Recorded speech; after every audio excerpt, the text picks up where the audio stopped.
That was bad news, but let's turn to good news now. Let's turn to the things that we can do, because we do take care of our own people here in New York City. And we are now, thank God, dealing with a good reality. We're in a new era because the vaccine is here. And everywhere I go in New York City, I talk to people about the fact that the vaccine is here, and it's really lifting spirits and it's giving people hope. So now it's time to focus on how we turn the page on the coronavirus, how we make 2021 a much better year. And that begins with what we need to do for our children.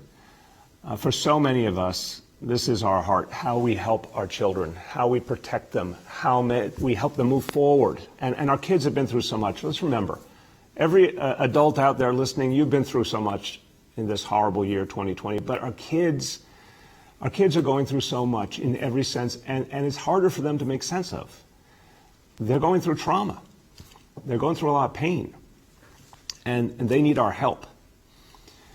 And we have to make sure that help reaches every child, and we particularly need to focus on kids in the communities hardest hit by COVID. We always talk about those 27 neighborhoods in New York City that bore the brunt of the COVID crisis.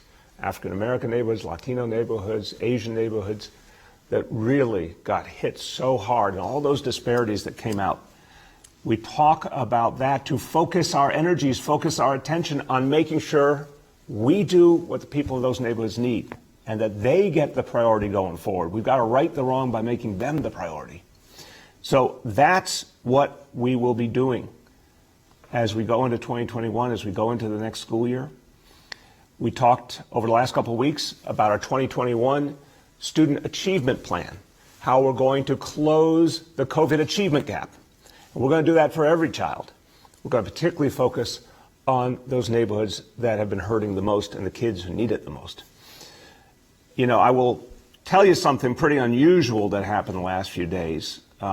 Something I said a few days ago. We're talking about how we address fairness and equity in our schools, and we talked about how we create more diversity in our schools, how we address a segregated past and move forward, how we create fairness and justice. We talked about that on Friday, and Fox News apparently was very interested in that, and they quoted one of the sentences that I said. I said that we needed to recognize if we were going to address all this structural inequality, structural racism, we would actually have to do things differently. And so here's the quote from Fox News summarizing. They said, NYC mayor sees the redistribution of wealth as an important factor toward ending structural racism in education. I'm going to say it one more time in case Fox News is watching again. NYC mayor sees the redistribution of wealth as an important factor towards ending structural racism in education.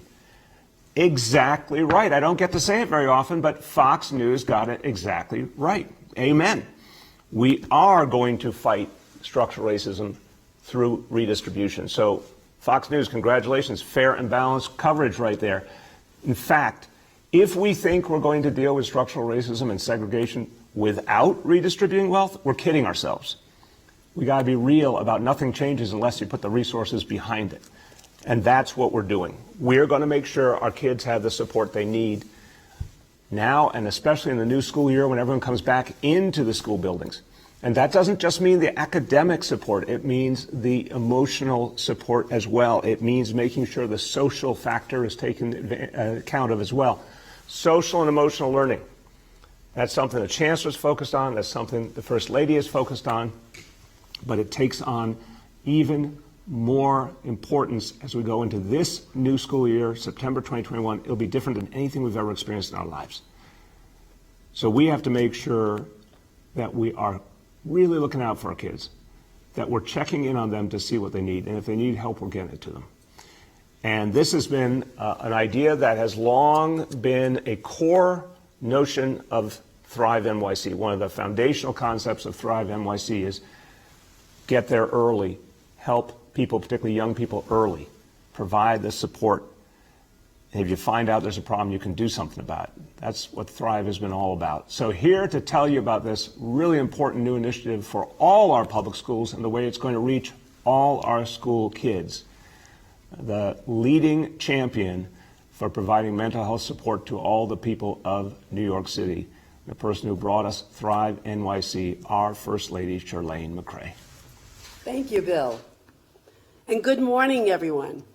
I don't know if anyone can be happier than I am today to say we are bringing social, emotional, and academic behavioral screenings to New York City public schools. Yes, finally.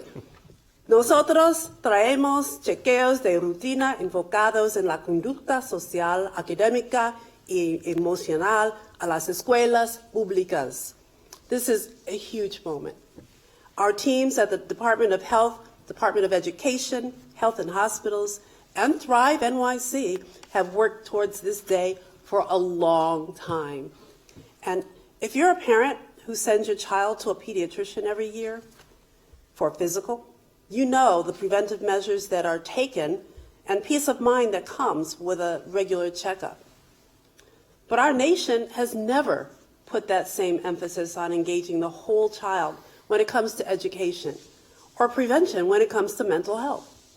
That means educators and families don't have as full an assessment about what our children are doing and what they need.